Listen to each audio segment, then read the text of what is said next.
Eto nga finally, after na mga ilang days na walang mini vlog, makakapag-upload na ulit ako dahil hindi na ako busy. Yes po, na-busy talaga ako ng mga ilang araw dahil marami akong work na tinapos. Maghahapunan na pala ng mga oras na to, pero bago ako magluto ng hapunan namin ay magbe-bake na muna ako nitong brownies. So kasing brownies na binake ko, isa na din to sa magiging baon ng mga bata sa school at pang merienda nila dito sa bahay. Sinundan ko nga lang din pala yung mga ingredients na naka-indicate sa packaging mga mamshis. At ayan, naglagay na din ako ng 2 medium egg. Hahalu-haluin ko lang yan, tapos sa air fryer ko yan isasalang.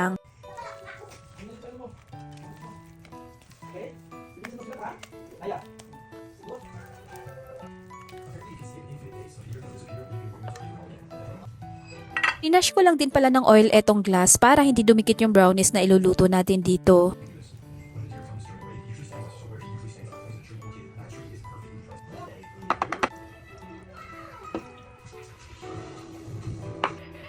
Isinalang ko lang siya dito sa air fryer na 135 Celsius at 45 minutes naman yung time.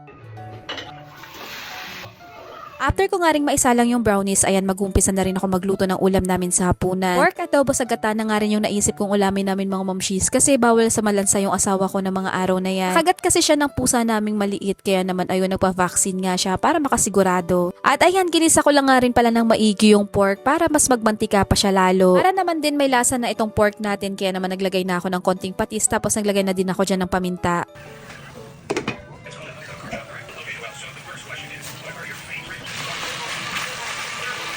Hinalo-halo ko nga lang din pala to para mas lalo pang magmantika yung pork.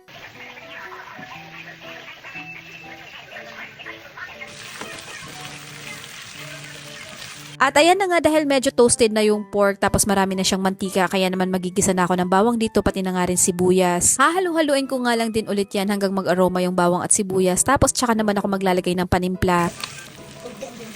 Naglagay lang ako ng saktong amount ng toyo tapos hahalu-haluin ko lang yan at mag-a-add na rin ako ng tubig.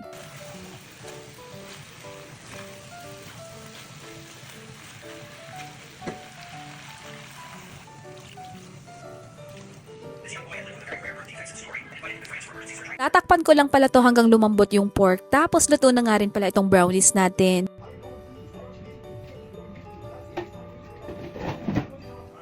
Dito naman sa adobo sa gata natin mga mamshis, konti na nga lang din yung sauce niya kaya naman nag-add na ako dito ng suka. Hinalo-halo ko lang ulit tapos tsaka naman ako maglalagay ng gata. Nag-add din ako ng 2 pirasong dahon ng laurel tapos hahalu-haluin ko lang ulit yan tapos papakuluan.